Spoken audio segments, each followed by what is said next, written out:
Halo guys, kembali lagi bersama Admin di sini di karakter 721. Let's start with a mountain. Kali ini Admin bacain The Darkness of Heroes juga. Di dalam dunia Pantrea, di dalam hutan yang tidak diketahui, celah kecil muncul 5 meter di atas tanah yang ditutupi dengan rumput hijau tua dan subur. Tiba-tiba tubuh telanjang seorang pria melompat turun dari celah kehampaan dan mendarat dengan lutut kanan dan tangan kanannya di tanah, menstabilkan dirinya hanya dalam sedetik.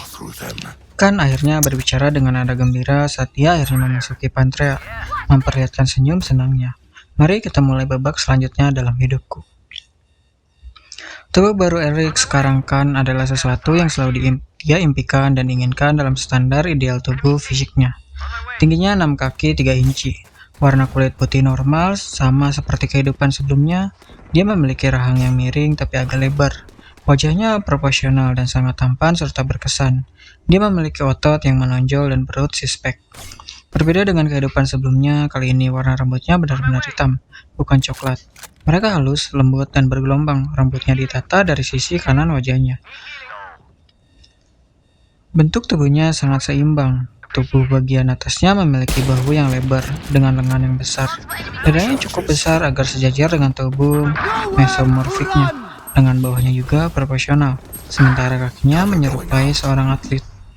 Dari penampilannya, dia terlihat berusia sekitar 25 hingga 26 tahun, seseorang yang memiliki latar belakang binaraga atau seseorang yang terlatih di bidang senam. Struktur wajahnya adalah sesuatu yang akan sangat mencolok kemanapun dia pergi. Dia memilih untuk mendasarkannya pada kombinasi Bruce Wayne alias Batman dan Dick Grayson alias Nightwing, dua karakter fiksi paling tampan yang pernah dia temui di kehidupan sebelumnya. Penampilannya tidak terlalu gagah, namun juga tidak terlalu kekanak-kanakan. Dengan begitu, dia bisa terlihat seperti seseorang yang tidak boleh diganggu dan juga tidak terlalu murung atau serius. Jadi, baik orang muda maupun orang tua dapat mendekatinya dengan mudah tanpa merasa terancam atau dikucilkan. Dia memilih usia dan bentuk ini karena banyak alasan, terutama karena dia tidak menyukai atau lebih mungkin membenci cerita di mana MC berinkarnasi dalam diri seorang anak berusia 15 tahun, yang entah bagaimana bisa melawan orang dewasa yang terlalu kuat, dan orang-orang yang berarti sepanjang hidupnya mereka berkat plot armor yang maha kuasa. Demi Tuhan, dia berusia 30 tahun di kehidupan sebelumnya. Tentu saja, dia tidak ingin terlihat seperti anak kecil lagi. Dan usia 30 tahun atau lebih juga akan membuatnya terlihat seperti orang parubaya yang akan menghentikannya memasuki suatu tempat atau bergaul dengan lingkaran anak-anak muda. Jadi 25 tahun adalah usia ideal dan masuk akal untuk berpenampilan menurutnya. Kan dipenuhi dengan kehidupan dan kegembiraan, dia akhirnya bisa merasakan sensasi memiliki tubuh kembali. Dia bisa merasakan dinginnya udara dan angin sepoi-sepoi melewatinya. Dia mencium aroma tanah di udara. Saat itu masih pagi sehingga matahari terbit menyinari sekelilingnya. Ini bukan hanya dia yang sudah lama pergi ke dunia yang berbeda, tetapi orang yang benar-benar baru dan terakhir kembali. Bahkan sensasi sekitar dan luapan emosi terasa menggembirakan saat Kan menarik napas dalam-dalam, dan akhirnya dia merasa hidup. Eric alias Kan tidak tahu sudah berapa lama dia meninggal di bumi, mungkin bertahun-tahun atau puluhan tahun, atau bahkan ribuan tahun. Tapi dia tidak peduli tentang itu sekarang. Ini akan menjadi dunia yang akan dia tinggali mulai sekarang. Ini adalah kesempatan keduanya untuk hidup. Tunggu, aku tidak punya selai kain pun di tubuhku. Serukan dan tiba-tiba berteriak melihat ke arah langit. Nice deal. Kau bahkan tidak bisa memberiku pakaian. Dewa kegelapan, astaga, seharusnya mereka memanggilmu Dewa Pengemis, katakan berkata dengan marah. Dewa kegelapan sangat menyedihkan mengirimnya telanjang ke dunia baru, tapi dia dengan cepat menerima hal itu. Itu bukanlah hal yang paling penting saat ini. Ya, berdasarkan pola cerita rata-rata dari novel dan manga reinkarnasi, aku akan segera menemukan seorang pengelana sendirian di hutan yang dikejar monster atau putri yang sedang diserang oleh bandit atau ada orang yang mengejarnya. Atau mungkin ada seseorang wanita yang sedang mandi di kolam atau air terjun terdekat. Yang mana yang bisa dia dapatkan? Katakan berbicara pada dirinya sendiri dan mulai melihat sekeliling. Grrr, namun di saat berikutnya dia mendengar geraman yang sangat suram dan mematikan dari belakangnya. Dan kemampuan survival insting muncul, membuatnya merinding di seluruh tubuhnya. Geraman itu terasa seperti milik binatang buas, seorang pemangsa. Kan menoleh dan melihat apa yang berdiri hanya 5 meter di belakangnya. 3 serigala raksasa, masing-masing tingginya sekitar 7 kaki. Mata mereka benar-benar merah dan pupil mereka tampak seperti sedang fokus pada mangsanya.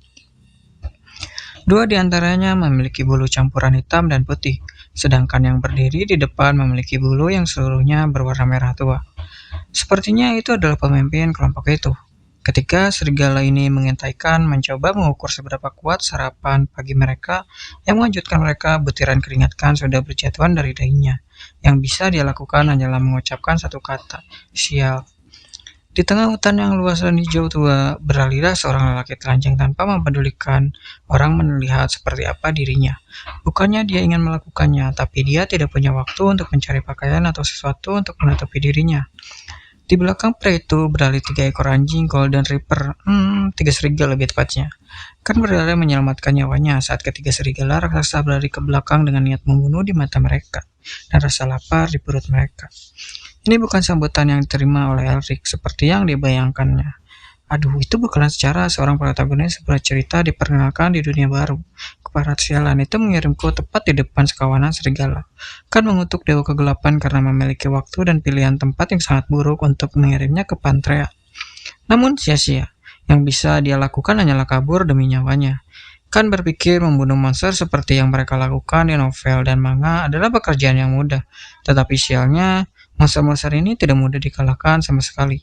3 serigala di belakangnya adalah veteran kawakan. Ketika dia mencoba berlari ke segala arah, salah satu dari mereka akan menutupi jalan keluarnya, dan yang lainnya akan menutup kemungkinan rute lainnya yang bisa diambilkan. Dan pemimpin trio ini bahkan lebih galak lagi. Serigala merah tidak berhenti berusaha membunuh setiap kali menyerangkan. Setiap gerakan dilakukan sedemikian rupa untuk menghabisi mangsanya dalam sekali sapuan. Kan benar-benar terpojok karena kerja sama tim mereka yang sangat baik. Sekarang dia mengerti betapa mematikannya sekelompok serigala. Tidak seperti yang ditampilkan di novel, manga, dan anime, di mana MC yang tidak berpengalaman dengan mudah membunuh seluruh kelompok hanya menggunakan keterampilan sihir yang lemah atau satu ayunan pedangnya. Makhluk predator alami ini tahu cara berburu.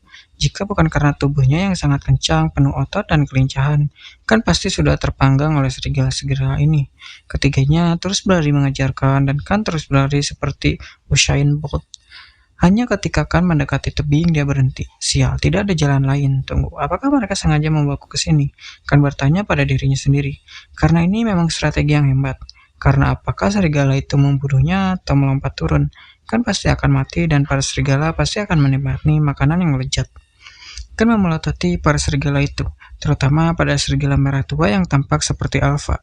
Kan tahu dia memiliki aura dominasi perang untuk menakuti musuhnya berkat berkah yang diberikan oleh Kravel, sang dewa perang. Tapi dia tidak tahu persis berapa tingkat kekuatannya dan serigala memburunya.